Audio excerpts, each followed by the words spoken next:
Who are you doing the pulled pork on today, Tony? Well, it's a kind of a Shakespearean name, Cam, so maybe I should do it in my Shakespearean voice. Fleetwood. Fleetwood from the Greenwood and Sherlock. Not the bloody Fleetwood. No, that Yeah. was Kingswood. Kingswood, yeah. Yeah. My father owned a Kingswood, the car I learned to drive in.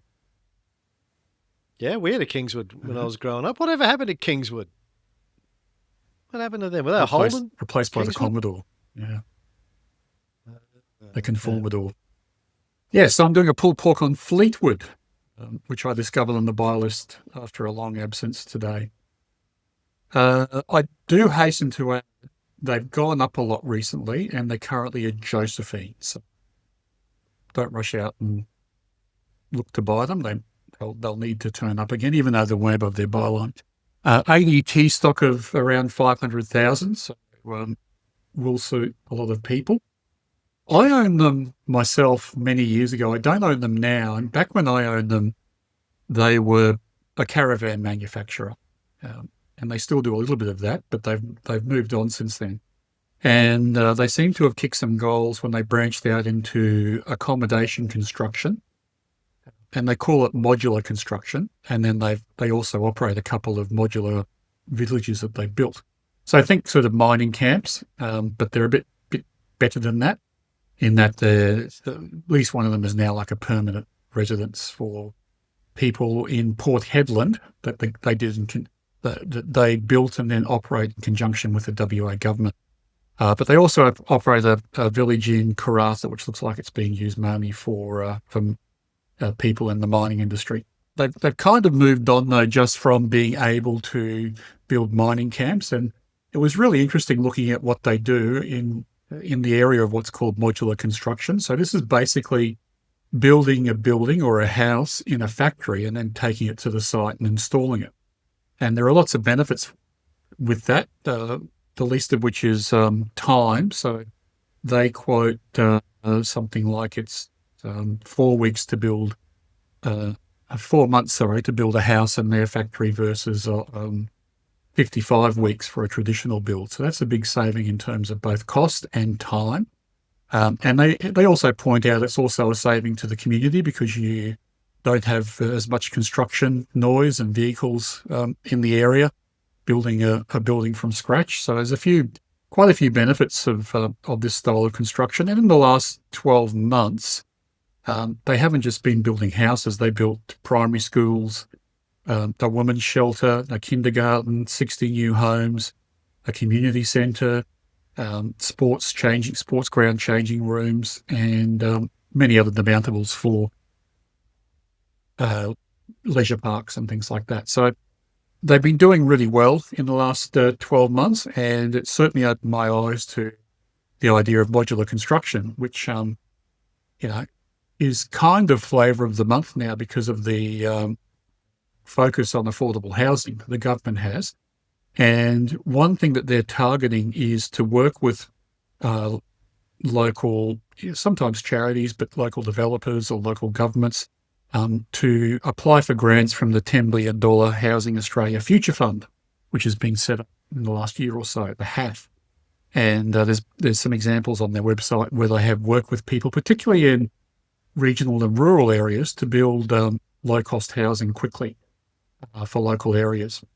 And of course, the other problem that local communities face in the regional and rural areas is access to tradespeople to do the work. And so there's oftentimes a backlog in rural areas to get things built because the tradespeople are either working out west in the mines or they're in highly paid construction work in the cities. So interesting sort of company, I think.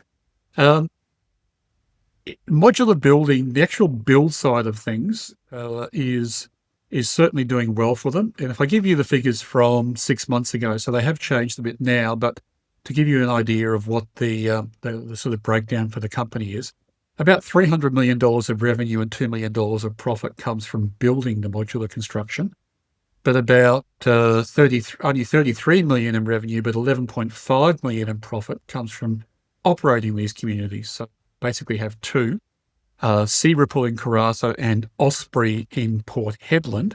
are generating quite a bit of money, the majority of their profit from the operation of those communities. And then they have their third business section called RV, recreational vehicles, which is comprised basically of a company called Northern RV and another one called Camec, which provides and builds accessories for the RV industry. That's only $75 million of revenue and about $1.3 million of profit. And as I said, they're all June 24 numbers, and they've changed since then. But the RV side had to take a bit of a restructuring provision recently because they're facing higher costs and lower sales, and so they're struggling a bit. But the key driver metric for this company seems to be the occupancy rate for Searipple and Osprey. So that's something if investors want to track a metric for how they're going, have a look at how occupancy is going in the communities that they manage. History for Fleetwood: turned 60 last year, so started in 1964, and it was started in a backyard building caravans. And the caravans went on to be built under the Coromel brand, which people of my age will recognise. Took a while, but it listed on the ASX in 1987. And in the early 2000s, Fleetwood acquired parts manufacturer Camec and the Windsor caravan brand. So a couple of tried and trusted caravan brands from my youth were in their stable. In 2004, Fleetwood converted the caravan park in Karratha into the Searipple modular home site and was using it for local workers, and it's still in operation 11 years later. 2010, Fleetwood expanded to the West Coast because they were started off in Perth. They expanded to the West Coast by acquiring BRB Modular Homes. In 2014, Fleetwood built nearly 300 affordable homes in Port Hedland in conjunction with the WA government, and they still manage that community called the Osprey Village. In 2018, you'll like this, Cam. I'll test to see if you're awake. In 2018, Fleetwood sold the Coromel and Windsor caravan brands to Apollo Tourism and Leisure. As soon as you mentioned RVs before, I was going to go, when does Apollo Tourism come into this story? So, yep. God damn it. Hospital Pass. And they're not called that anymore. They changed their name, didn't they? After we slagged them off enough on this show, they slagged off. They had to change their name. Yeah, they merged with a New Zealand company. Yeah, so they offloaded in 2018. So they're doing well. Apollo Tourism took the Hospital Pass. They've had some problems. In 2020, Fleetwood bought Modular Building Solutions in New South Wales and became the largest modular building company in Australia. And in 2019, they went back to the well and purchased Northern RV after raising $60 million. And I'm not sure they should have, looking at how well things are going in the other sections. And I'll back that up with their latest results. Revenue is up 19%, so they've had a good year. And these results came out recently. EBIT rose from 1.9 million to 18.3 million, half on half. So that was very good. There's been a big boost to operating cash flow, which went from negative 3 million to plus 24 million. But they did take a $6 million impairment to the goodwill in the RV division, and they also incurred restructuring costs to reduce the cost base. Basically, they made some people redundant in the RV unit. The dividends increased from 2.5 cents to 11.5 cents. That's quite a big increase. And I made the note that's a good sign, given that directors feel comfortable with the profit increase continuing. However, what I found out was the payout ratio is 100% of net profit after tax, which is the Fleetwood policy. So it likely means two things: that if they don't continue to make that kind of money, the dividend will come down. But it also means that if they're giving out, if they're paying out all their profit as dividends, then the next time they want to make an acquisition, there'll be another capital raising, or it's likely to be another capital raising. So that needs to be taken into account by people because, as we've seen from the, as we saw, I was choking on my capital raising there, Cam. As we've seen from the Northern Rivers acquisition, they don't always work out. And the other thing about capital raisings is they often they sometimes occur when you're not ready to put the money in. So that can be a difficult one sometimes for investors. So if I had the MD here, I'd question him on why there's 100% of NPAT being paid out. I would like to personally see less being paid out as dividends and more being banked to fund future acquisitions or whatever else they need in the way of CapEx. So that's a bit of a background on Fleetwood and what they do.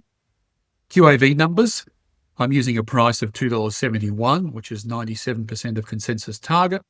IV1 is 58 cents. IV2 is $3.05, so we can buy them for less than IV2. Yield is good, 5.17%, but a little bit less what we need to score on the checklist. Stock Doctor financial health and trend is strong and steady. Stockopedia quality rank is 91, which is good, and overall 98, which is excellent too. F score in Stockopedia is 7 out of 9, which is quite high. So Stockopedia gives it ticks. PE for this company is 21, which is a little bit high, but it's the lowest in the last 3 years. And they haven't had a PE for all of the last 3 years. 3 years ago, they weren't making money, so we can only compare it for the last 2 years, but it is the lowest in those last 2 periods. Prop cap is 5.06 times, so that's very good. Net equity per share is $1.79, and plus 30 is $2.33, plus 30%. So again, slightly lower than the share price, so we can't buy it for book value. Forecast earnings per share growth, however, is 166%. So earnings per share growth over PE is very high, 6.9 times. So this is one of the cases where we have a growth stock on the value buy list. So that's an interesting thing which doesn't always occur, but bodes well. So it gets a score of 2 for the fact that the forecast earnings per share growth is so high. Doesn't have an owner-founder. It was founded by a chap in his backyard in Perth in 1964, but he's no longer a shareholder. It does have a recent upturn since the last results, but it doesn't have consistently increasing equity. So all in all, the company gets 13 out of 16 for quality, or 81%, so kind of similar to the Stockopedia ranking. And the QAV score is 0.16, so it's sort of midpoint on the buy list.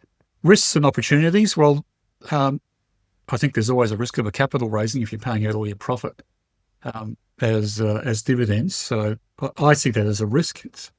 It's some people may not if they're happy to stump up next time this company goes shopping, but I don't like it myself personally. Other risk is dependency on the village occupancy rates in Osprey and the other place at Karratha. Requires continued investment in maintenance and upgrades to keep them attractive. So that seems to be working for them now, so I can't complain about that, but it might become a risk as the homes age. Risk of a downturn in the mining boom will affect occupancy in Port Hedland and Karratha. So I would, if I was again talking to the MD of this company, I'd ask them, do they have plans to diversify away from mining areas? Something in another rural area might help them to do that. Or if they pick up funding from the government through the HAF fund, and they can perhaps even build something on the outskirts of a city, which might be attractive to people. And if they can run it, then that might be a diversification away from a mining town. So that's an opportunity for them, I see, to access the HAF fund and gain more construction and potentially management rights from building those kinds of communities. And the other opportunity, which they've talked about but haven't done yet, is to get into the build-to-rent space. So there's been some law changes recently, or maybe they've moved, but I think they've happened, allowing companies to build apartments or houses and then rent them out without ever selling them. It's a model which I saw in Canada. I wasn't always a fan of it because over the years, apartment blocks in the build-to-rent sector can get quite run down. It's because of the imperative on the companies running them to get a return and to spend as little as possible on maintenance capex and maintenance costs. They can become quite run down over time. So I'm hoping what happens in Australia learns from that, and there are the appropriate rules and regulations in place. But anyway, that aside, build to rent would be an opportunity for this company. So that's Fleetwood. It's doing well at the moment. Yeah, we hold them in one of the light portfolios. Bought them back in March at $2.40. They're up about 15% since then. So that's not bad for a couple of months. Yeah. 3 months. Yeah. Doing very well. Thank you, TK. That's it. After hours. I went with my boys to see Ballerina last night.